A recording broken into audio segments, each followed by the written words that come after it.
샬롬. 살아있는 갈대 2권 12번째. 그는 한 여가 가른 것을 알았으나 계속 일에 매달렸다.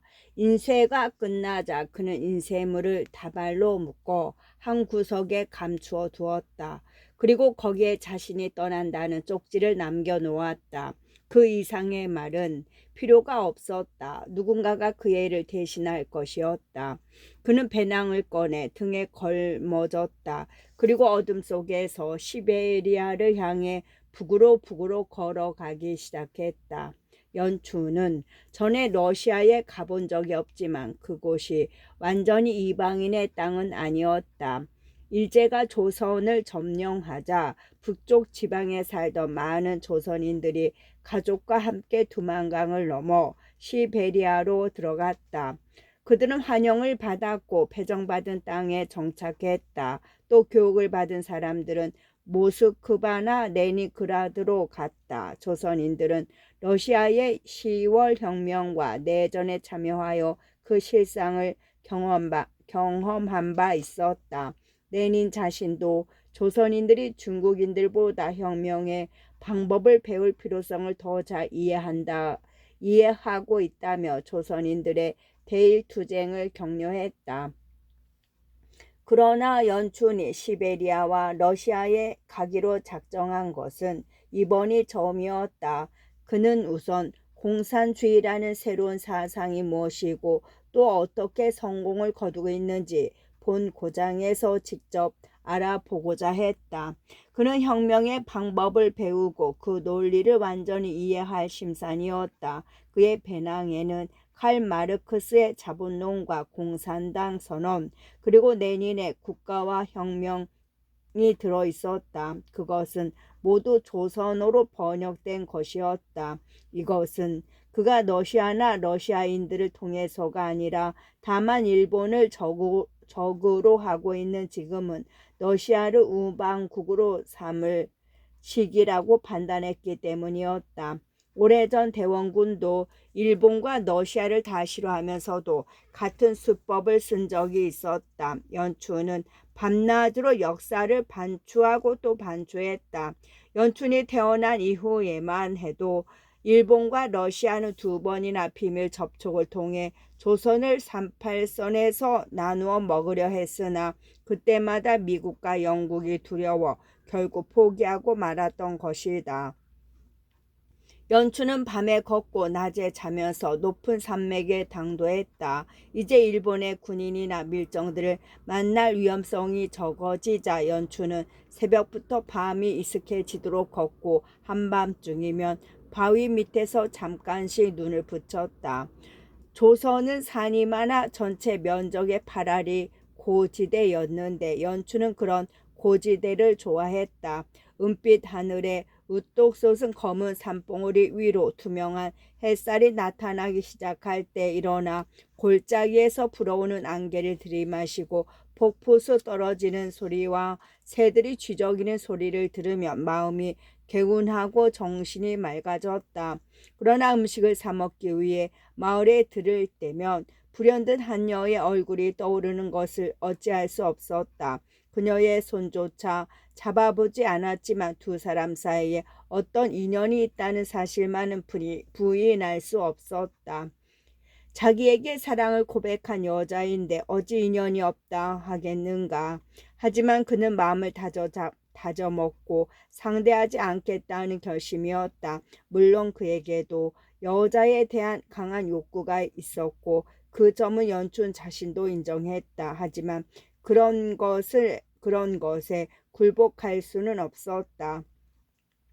그는 동료 투사들의 숱한 희롱과 음담에도 불구하고 여전히 총각으로 지내고 있었다. 그들은 어딜 가나 여자를 사귀고 떠날 때는 두고 갔다. 예를 들어 연춘과 형제처럼 지내는 세진은 가끔 그에게 여자를 얻으라고 종용했다. 총각으로 있는 것은 위험해, 세진이 말했다. 그는 바닷가 출신으로 키가 후리후리한 청년이었다. 그는 어떤 바다도 겁내지 않고 헤엄칠 수 있었고 전복을 따는 해녀보다 더 깊이 잠수할 수 있었다. 자네 같은 성인 군자는 한마디로 무방비 상태야. 자네는 사랑을 두려워하고 있어. 하나의 큰 사랑을 막을 수 있는 방패는 여자. 바로 여자야. 여자가 많이 있으면 한 여자가 힘을 못 쓰거든. 여자가 하나면 폭군 노릇을 하려고 해. 그러나 여자가 많으면 그 여자들이 모두 종이 되고 경쟁자가 돼서 서로 남자의 비유 맞추기에 바쁘지. 연춘이 대답했다. 그렇지 않아. 한 여자를 사랑하는 것은 비극일는지 몰라도 날마다 조금씩 허물어져가는 그런 파멸하고는 거리가 멀지. 세진이 반박했다. 원순진도 하지. 결혼은 물론 나도 반대야. 혁명을 해야 할 우리들에게 결혼은 곤란해. 하지만 허물어지는 건 우리가 아니고 사랑이야. 난 또 어쩌면 한 여자를 사랑하게 되어 시나 쓰면서 여자에 얽매여 살 수도 있겠지. 자네도 주의를 하지 않으면 마찬가지일 테고 많은 여자를 생각하면 한 여자와 가정을 꾸린다는 생각이 없어져. 그렇게 해서 내 자유를 지켜나가는 거지. 자네는 아직도 꿈을 꾸고 있어. 그리고 그 꿈의 노예가 된 것이고. 연초는 세진의 이야기를 귀담아 들었지만 그의 말에 마음이 동요되지는 않았다. 그리고 자기에게 모든 여성, 한여까지도 거절할 수 있는 힘을 준 것은 톨스토이라고 생각했다. 그는 톨스토이에게서 깊은 영향을 받았다. 그는 톨스토이가 위대한 소설을 썼던 것은 여자에게 시간과 정력을 빼앗기지 않았을 때였다는 것을 알고 애당초 여자를 멀리하기로 결심했었다. 짧은 시간이라도 어찌 낭비할 수 있단 말인가. 그러한 결심에도 불구하고 정직한 그로서는 자신의 내부에 여전히 여자에 대한 호기심이 도사리고 있다는 것을 부정할 수 없었다. 미래의 사회에서는 여자들도 가사와 보육에만 매달리면서 지낼 수는 없을 것이었다. 시대적 과제가 산적해 있는데 여자들은 자질구레한 집안일에만 얽매여 있고 그 모든 부담을 남성이 떠맡아야 한단 말인가. 그는 여자 생각을 일절하지 않으려 했다. 조국을 위해 모든 것을 희생하기로 결심한 그는 여자에 대한 욕망도 희생시키고자 했다. 그는 산맥을 따라 북으로 걸어서 안동으로 향했다. 안동은 압록강 어귀의 만주 땅에 있는 도시였다. 여기서 그는 서부 쪽으로 머나먼 여행을 떠나기에 앞서 잠시 쉬면서 러시아의 상황을 알아볼 작정이었다. 안동은 여행객들이 많이 모이는 곳이라 정보 수집이 용이할 터였다. 그가 안동에 도착한 것은 초여름이었다. 그는 거기에서 많은 한국인을 만났다. 조그만 장사를 하며 가정을 꾸리고 있는 조선인도 없지는 않았으나 대부분은 그와 같은 독신으로 조국을 해방시킬 방도를 끊임없이 모색하고 있었다. 그들은 한결같이 연춘의 러시아행을 말리며 이렇게 말했다. 중국으로 가시오. 러시아에선 이미 혁명이 끝났고 중국에서는 이제 막 시작하원. 중국 지도자 손문은 서구 열강에게서 원조 요청을 거부당하자 자기를 도와달라고 러시아인들을 불렀소. 이제 이 중국 땅에서도 러시아인들의 전술을 볼 수 있을 거요. 또 러시아인들보다는 중국인들이 우리 조선 사람과 더 비슷하오. 그는 이 충고를 따랐다. 안동에서 알고 싶은 것을 다 알게 된 그는 다시 짐을 꾸려 만주 깊숙이 들어갔다. 만주에서 그는 조선군 출신들과 같이 지냈는데 그들은 만세 운동의 실패로 돌아갔음에도 조금도 실망하지 않는 눈치였다. 그들은 오히려 다음번 세계대전이 일어날 때를 대비하고 있었다. 일본이 점점 혼란스러워지는 중국에 군침을 삼키고 있기 때문에 세계대전이 반드시 다시 일어나리라는 것이었다. 그리고 새로운 대혁명이 중국 남부로부터 마치 뭉게 구름처럼 피어오르고 있다는 것이었다. 그들은 연춘에게 말했다. 손문은 군대가 필요합니다. 그래서 러시아인들이 중국 군인들을 훈련시켜 주고 있지요. 만반의 준비가 갖추어지면 그들은 두 번째의 공격을 감행할 것입니다. 양자강을 따라 남경으로 진군하여 그곳에서 새로운 정부를 세울 것이요. 연춘은 이런저런 이야기를 듣고 어디로 간다는 말도 남기지 않고 다시 남쪽으로 방향을 잡아 중국 본토로 향했다. 그가 북경에 도착했을 때는 이미 초겨울이었다. 그는 심한 폭풍으로 그곳에서 발길이 묶였다. 싸늘한 사막으로 불어오는 바람이 눈을 몰고 와서 시골길을 온통 눈밭으로 만들었던 것이다. 눈 속에서 돈조차 떨어졌지만 당분간 어쩔 수 없이 그 도시에 머무를 수밖에 없었던 연추는 그곳으로 피신해온 인면 있는 조선인들을 찾아 나섰다. 대부분은 떠나버렸고 더러는 남중국으로 가서 죽었으나 마침내 안면 있는 사람을 한 명 만나게 되었다. 그는 강화도에 전등사로 출가했다가 타발승이 되어 금강산 유점사로 갔던 승려였다. 그 승려도 김씨였다. 그러나 안동 김씨는 아니었다. 그는 고국에서 함께 일한 적이 있는 연춘을 기억했다. 연춘이 김씨와 그의 동료들이 사는 초라한 집 문 앞에 나타났을 때 그들은 너무나도 반가워 환성을 올렸다.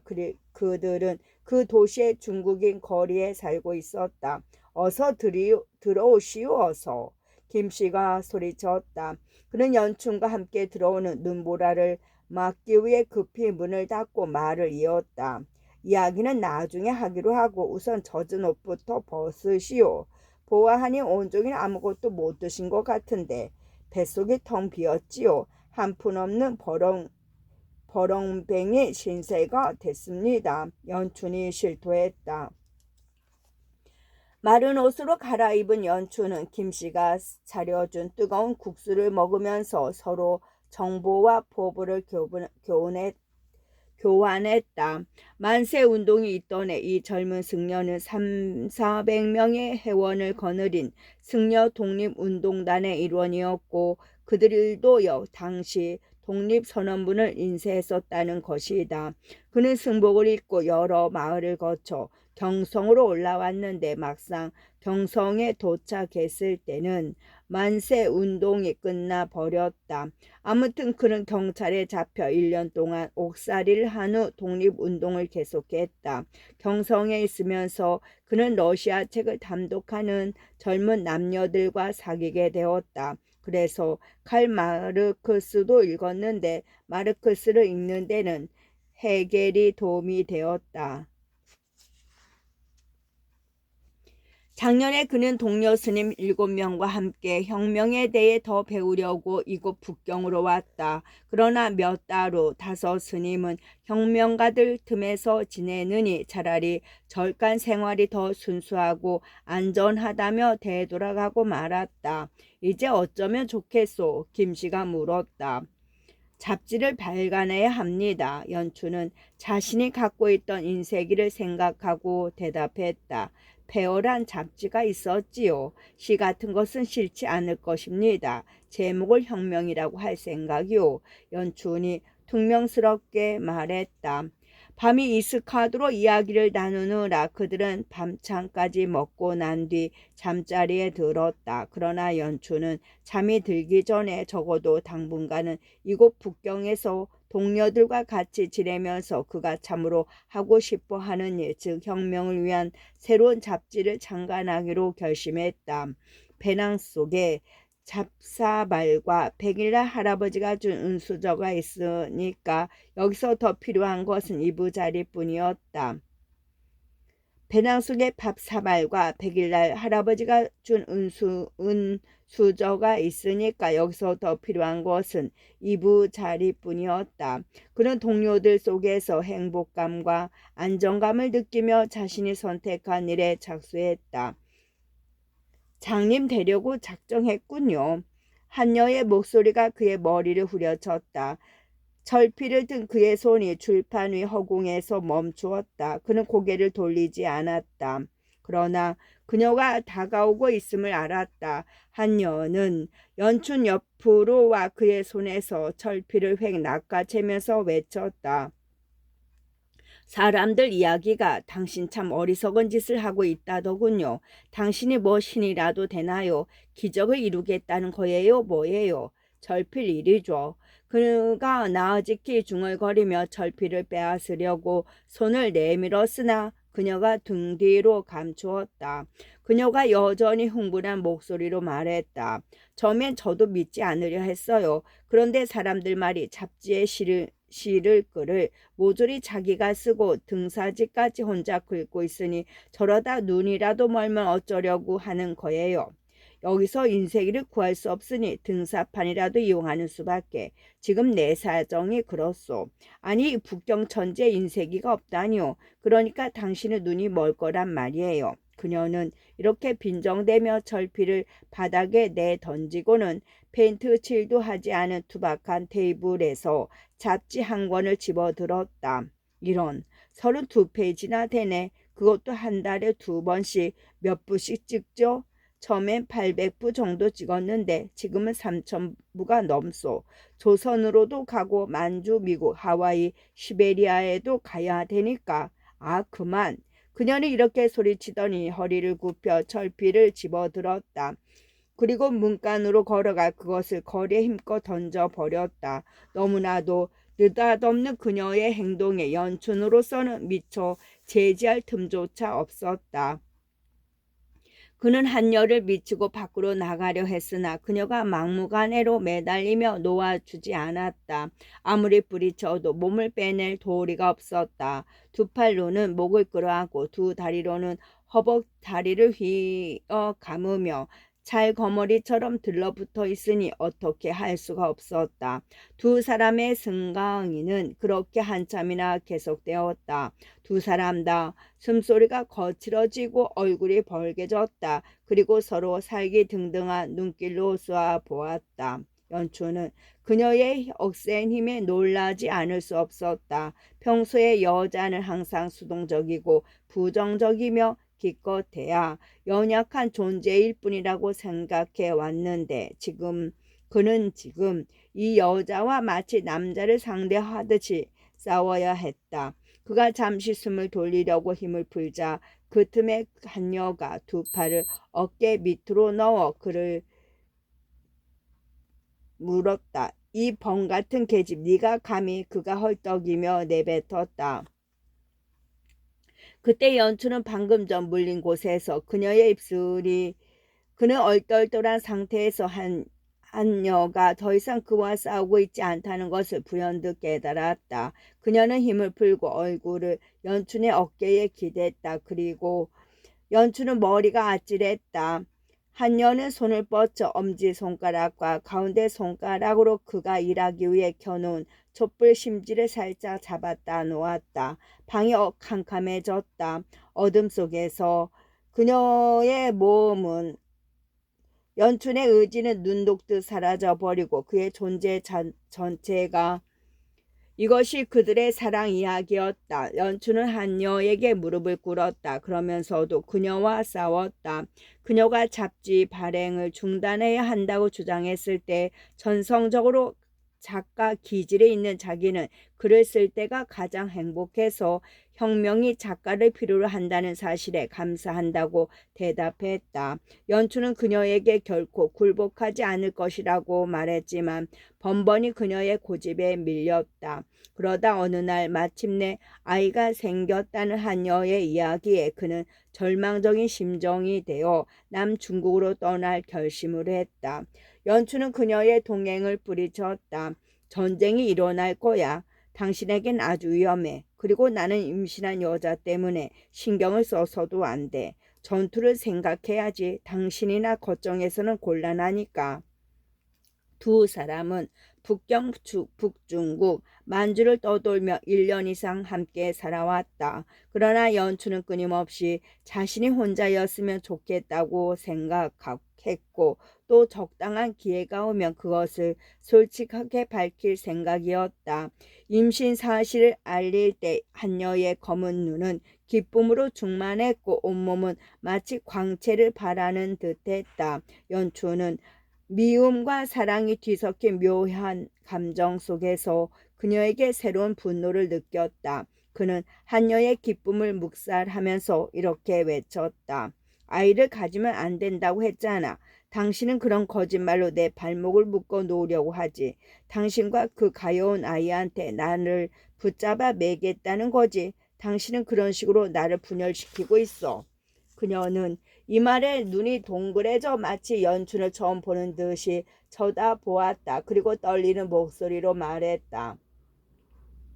당신은 남자가 아니군요. 당신이 그런 남자는 아니라고 믿고 싶었는데, 하지만 이제 알았어요. 당신은 남자가 아니에요.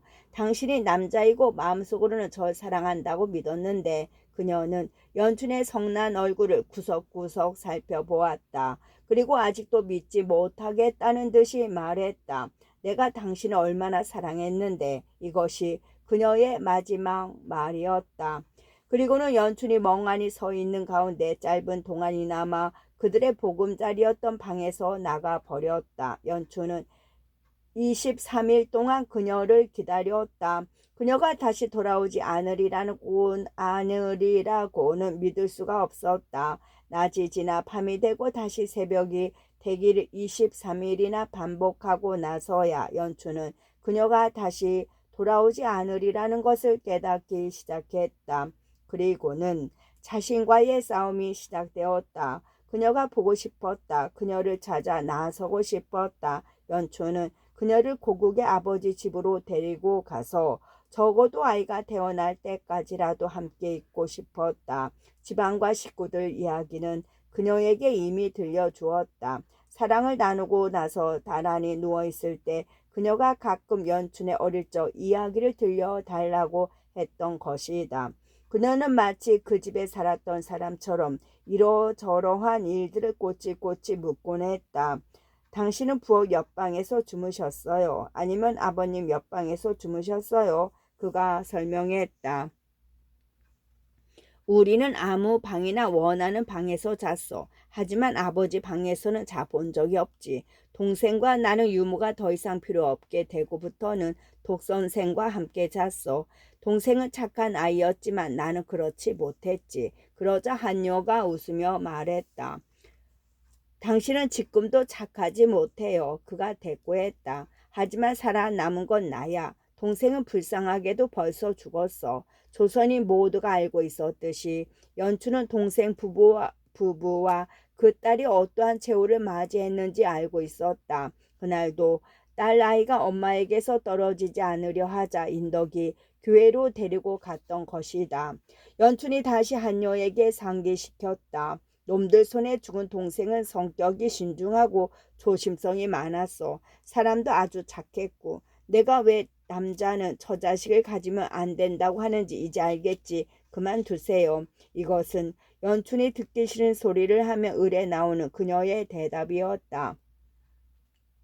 연초는 한여를 사랑한다는 말을 한 번도 입 밖에 낸 적은 없지만 그녀가 자신의 사랑을 잘 알고 있으리라 믿었다. 그래서 두 사람 사이의 사랑 싸움에서 그는 곧잘 자신의 진지한 생각을 장난처럼 말하기 일쑤였고 한여의 간청과 그의 거절이 반복되고 했던 것이다.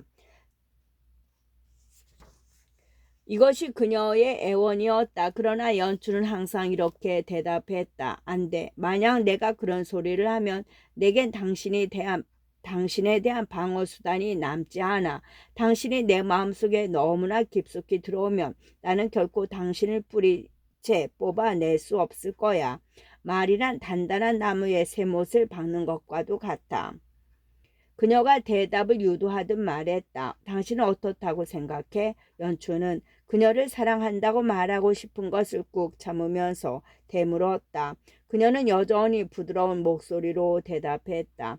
저를 사랑한다고 생각해요. 그런데 당신은 왜 그렇다고 말하지 않죠? 아하, 당신이 이번엔 나를 거의 잡을 뻔했군. 하지만 안 넘어가. 나는 아주 영리한 사람이니까. 그는 이렇게 한여를 사랑한다는 말을 겪고 한 적이 없었고 그녀가 가버린 지금은 아무리 말하고 싶어도 말할 수 없게 되었다. 연춘은 그리움으로 잠을 이루지 못하고 온몸의 피가 그녀의 존재를 갈망하고 가운데 일주일이 더 기다렸다. 그러나 그는 자신의 욕구에 굴복하지 않을 결심이었다. 그녀를 찾아 나선다면 다시는 자유스럽지 못할 것으로 생각한 것이다. 피로와 그리움에 지쳐있던 그는 어느 날 한밤중에 벌떡 일어나 급히 짐을 꾸렸다. 그리고는 외로이 남쪽으로 발걸음을 옮기기 시작했다. 그는 걷기도 하고 말을 타기도 하며 근 5,000km를 여행했는데 중국 남부의 광동에 도착하기까지는 수개월이 걸렸다. 그는 광동으로 오는 도중에 이곳저곳을 다 지나면서 사람들이 어떻게 살고 있으며 혁명에 정당한 이유가 있는지 살펴보았다.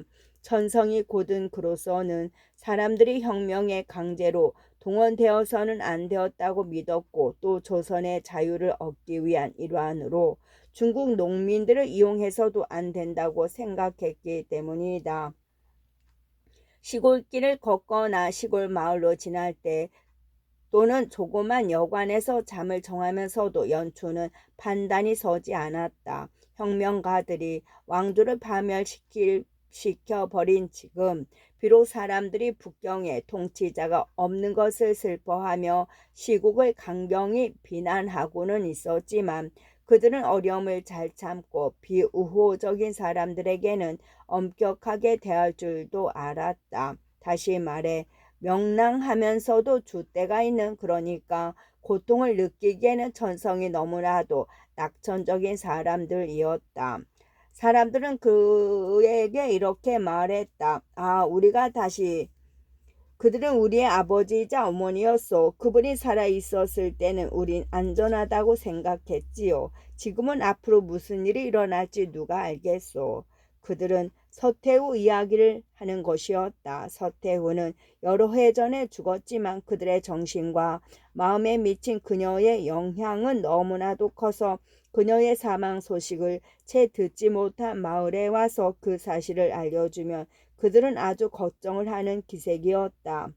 연춘이 생각하기에 중국인과 조선인의 차이는 그들은 아직도 자유롭다는 점이었다. 손문과 그의 추종자들은 그 크고 오래된 나라에 새로운 정부를 세우지 못하고 있었는데 지금처럼 정부를 갖고 있지 못할 때도 그들은 적어도 가문의 정통이나 풍습에 따라 스스로를 자유스럽게 다스려 나갔고 그래서 나라는 그런대로 평화를 유지할 수 있었다. 물론 지배권을 놓고 쟁투를 벌이는 군벌들과 불만에 가득 찬 젊은 혁명가들의 경우는 예외였지만 말이다. 아무튼 세상이 어떻게 돌아가든 농민은 땅을 경작했고 바닷가 어민은 고기를 잡았고 선상 생활을 하는 사람들은 운하와 강줄기에서 북적거리며 살았다. 그는 이 방대한 대륙과 수많은 민중이 자발적으로 혁명에 동원될 수 있을지 혹은 그들이 진정 동원되어야만 하는지에 대해 커다란 의구심을 품었다. 생활은 풍습과 전통 속에서 그런대로 안정되어 굶주리지 않았고 어쩌다 욕심 많은 지주를 빼고는 그들을 억압하는 사람이 아무도 없었다. 사람들이 모여있는 찻집에서 그는 웃음소리와 재치있는 농담을 들을 수 있었다. 아이들은 통통하게 살이 쪘고 아낙네들은 분주하기만 했다. 그렇다면 그들이 누구를 적으로 하여 봉기한단 말인가? 그들의 요구는 단지 자기들 내버려 두라는 것이었다. 젊은이든 늙은이든 그에게 수차례 해준 말이 있었는데 국민을 다스린다는 것은 조그만 생선을 요리하는 것과 같으니 되도록 손을 대지 않는 것이 좋다는 노자의 가르침이었다. 여행을 계속하면서 연춘은 한나라가 어쩌면 그렇게 거대하고 어쩌면 그렇게 다양한 풍경과 사람들을 지닐 수 있는가 하고 감탄했다. 북부와 북서부에는 사막과 비옥한 평야가 펼쳐져 있었는데 이곳의 너른 들판에서는 농부들이 밀과 밭작물을 경작했다. 밀가루빵과 가장으로 생활하는 그들은 키가 크고 살결이 아름다웠으며 마늘 냄새를 풍겼다. 발효시키지 않은 밀가루 반죽에 마늘 줄기를 넣어 만든 빵을 즐겨 먹었기 때문이다. 북부의 도시들은 온갖 상점과 물건이 많은 시장과 넓은 거리로 번화했다. 사람들은 면직물로 만든 옷을 입었고 겨울에는 그 속에 솜을 넣어 입었다. 그리고 비단 옷을 입은 사람도 면으로 된 겉옷을 걸쳤다. 길이가 1마일리에 달하고 바다처럼 넓은 양자강 위아래로는 여러 나라의 기선들이 왕래하였고 외국 군함들이 무역항을 지키고 있었다. 그리고 그 양자강 중부에는 산악 지형이 펼쳐져 있었는데 조선과는 딴판이었다. 이곳 산들은 푸르고 둥그렇으며 골짜기 사이로는 비옥한 평야가 펼쳐져 있었다. 이곳 사람들도 키가 컸으나 북부 사람들만큼 크지는 않았고 상점들도 북적대는 많은 도시가 있었다. 주민들 역시 북부 사람들만큼 소박하지는 않았으며 종종 교활하고 세속적이고 영악했다. 그러나 명랑하게 농담과 웃음을 주고받으며 생활했고 바깥 출입을 하지 않는 부잣집 처녀들을 제외하고는 여자들도 생기 있고 자유롭게 생활했다. 겨울 한철을 그는 쭉 상해에서 보냈었다. 상해에 조선인이 3,000명이나 살고 있다는 사실을 알게 되었고 곧 선조선이라는 잡지를 발행하는 사람들 사이에 자리를 잡았기 때문이다. 그러나 연추는 여기서도 동포들의 두 개의 주요 집단으로 분열되어 있음을 발견했다. 한 집단은 아직도 미국을 좋아하는 사람들, 이들은 대부분 기독교인으로서 미국에서 교육받았으며 비폭력 혁명을 신봉했다. 그리고 또 한 집단은 러시아의 혁명 방식에 찬성하면서 지금 조선을 지배하고 있는 일본인들을 직접 공격해야 한다고 믿는 사람들이었다. 두 집단 모두 국내의 애국자와 각지의 망명객들에게 비밀리에 자금을 지원받고 있었다. 연추는 처음에 친미 성향의 사람들 속에서 지내면서 그들에게서 자신이 모르고 있는 사실을 많이 듣게 되었다. 그 요점은 미국인 선교사들이 조선을 도와주는 행위를 하는데 반해 미국 정치가들은 조선을 배반하는 행위를 한다는 것이었다. 그런 미국인들의 배반을 중호했다. 그러나 미국에서 오랫동안 지낸 조선인 지도자를 통해 미국인에 관한 이런저런 이야기를 들으면서 자신의 증오심을 누그러뜨리게 된 것은 미국인들의 역사나 본성 때문이 아니라 그들의 노래 때문이었다. 이 지도자는 미국에서 학교를 다닐 때 많은 노래, 특히 흑인 노예들의 노래를 많이 배웠고 조선에 돌아와서는 학생들에게 그 노래를 가르쳐 주었다. 이제 이 크고 삭막한 도시 상해에 망명한 그는 동료 망명객들에게 그 노래를 가르치고 있었다. 저녁이 되어 그들이 회합 장소로 빌린 초라한 방에 모이면 조선인들은 미국에 사는 아프리카 노예들의 노래를 불렀던 것이다. 연추는 처음에 노래 부르기를 거절했다. 그 노래들을 모른다는 이유도 있었지만 노래로 인해 마음이 약해져 고통을 느낄 것이 두려웠기 때문이다. 그러나 이러한 결심에도 불구하고 슬픔에 잠긴 흑인 노래를 부르는 동료 망명객들의 노래소리를 듣고 있노라면 마음이 부드러워졌다. 그의 머릿속에는 어느새 올드 블랙조 내 고향으로 날 보내주 주님은 차가운 땅에와 같은 노래 곡조들이 들락거렸다. 우울한 가락의 비극적인 가사였지만 그들의 슬픈 마음은 위안을 받았고 어느 날 연춘도 그 노래들을 부르며 자신도 모르게 눈물을 흘렸다. 그는 자신의 눈물에 화들짝 놀랐다. 그는 아버지 집에서 살았던 어린 시절 이후 울어본 적이 없었다. 그는 너무나도 많은 고문과 위험과 죽음을 경험했기에 자신이 다시는 울 수 없으리라고 오랫동안 믿어왔다. 그는 음악이 조선인들의 마음을 약하게 만들 수 있다는 것을 알고 자기는 음악을 멀리하지 않으면 안 된다고 결심했다. 그래서 그는 이 친미적 집단을 떠나 폭력혁명론자들과 함께 지냈다. 상해에 있는 그 작은 비밀 단체는 암살과 폭파에 전념하고 있었다. 연춘이 그들과 함께 있는 것은 이번이 처음이 아니었다. 어린 시절 그에게 공자의 비폭력과 석가의 자비심을 가르쳐 주었던 점잖은 독선생은 동학에 가담하면서 아주 무모한 폭력혁명가가 되었었다. 다정다감했던 그 젊은 선생은 자기 한 몸을 희생하기로 마음먹고 번번이 가장 무모한 행동을 도맡아 하려는 것처럼 보였다. 시베리아로 건너간 그는 붉은 깃발이라는 폭력 혁명단을 조직했고 또 이 또 공작의 암살에 가담하려고 만주로 간 후 체포되어 죽음을 당했다.